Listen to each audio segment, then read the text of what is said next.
Man, I did not think the hype was going to be so real for the second iteration of the Model O, but boy is it ever. And I finally got one right here in my hands. Let's not waste any more time. You ready? Let's go. Nah, I'm playing. It's just the cable.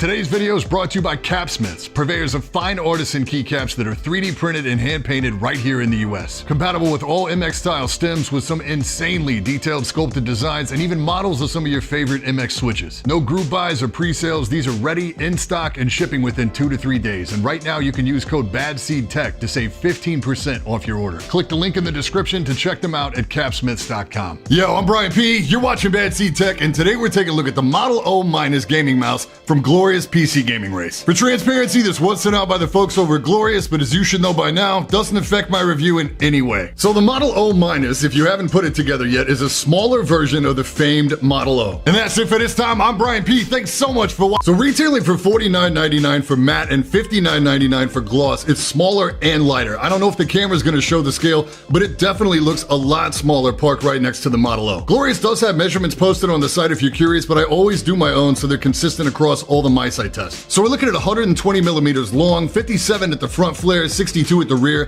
55 at the grip with a height of 35 millimeters. So we got the same 4 flavors again in terms of colors and coatings. So we've got matte and gloss white and matte and gloss black as well. Weight here is reduced down to 58 grams for the matte and 59 grams for the glossy. They are astoundingly accurate on my scale. Packaging here is largely the same. Nice looking display box. Internal stuff has a bit of an upgrade here. New sticker in here. Who doesn't love a guy with a mighty beard, right? Right? Main triggers here are Omron, 20 mil rated, same comfort grooves. I have heard from some of you that you had some issues with the original Model O where your front triggers had a little too much side play going on. I didn't have that issue with any of the 4 copies that I received. It is worth noting too, the Glorious does not cherry pick the units that go out to reviewers. These units come directly to us from the factory overseas, still sealed in their original packaging, and they come out of the same batches that your orders will be filled from. So all that is to say, I don't have any issues like that on any of these copies either. Sure, there is some side play when you're actually attempting to move the triggers sideways, but it feels plenty stable under regular use. Light, fast, crispy clicks here, no pre-travel for me, and very minimal post-travel. Side buttons here, Huano switches, I do enjoy them. They got a nice crisp click to them. They have a little bit of side play, more so on the rear button than the front button. Great shape, great precision, regardless of which grip you're playing with. Scroll wheel here is very light tactile, large rubber textured bumps, 24 steps, Huano switch. In general, I love the scroll wheel here. The only thing of note is that the force to trigger was noticeably greater on my matte white copy than on my matte black copy.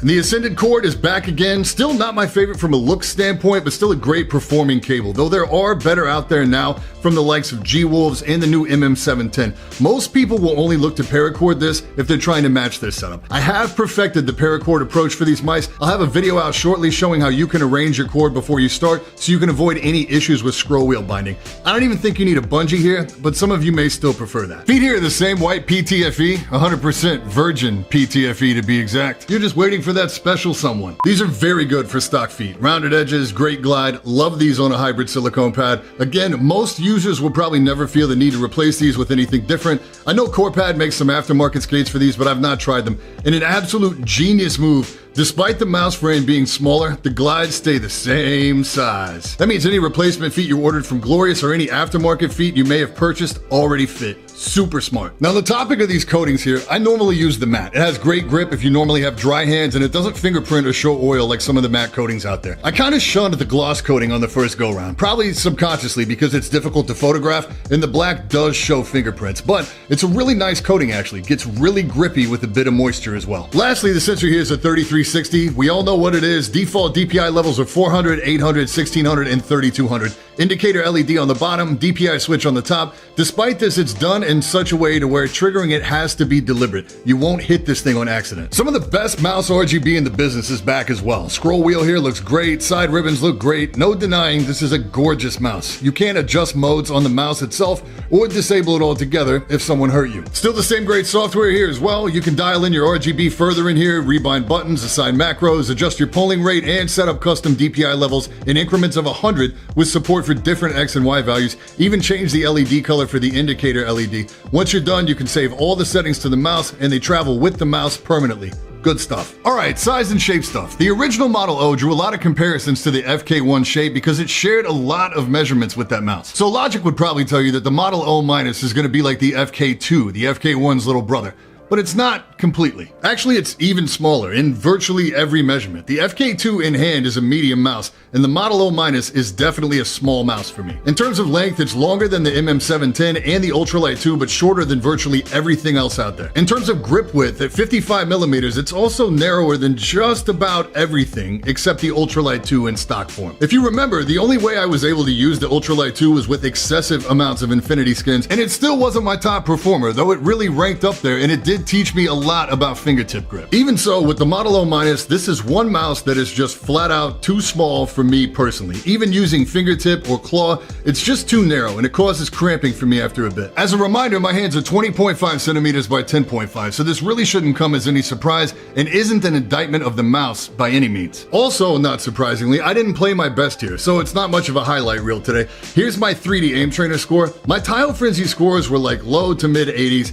Pretty humbling. I just couldn't hit flow. I was constantly actively thinking about how I was holding the mouse or where my next target was, constantly missing flicks. So fellas or ladies with big hands, we're gonna have to call this one a pass. If you're trying to figure out if this is gonna be a good size for you, the closest I can compare it to in hand is the S2, but it's slightly narrower at the grip and it's not as tall. I do want to take a minute to shout out a viewer named Vaso. He got me hip to a dude named Aimer7. This guy wrote probably the best overall aim training to real game improvement guide probably the world has ever seen. And he holds some serious high scores in Kovacs. I'll link that guide and his Twitter down below. It's definitely worth your time to check that out. Closing out here, the Model O- is exactly what it's supposed to be. It's a smaller Model O for people that found the original Model O too big.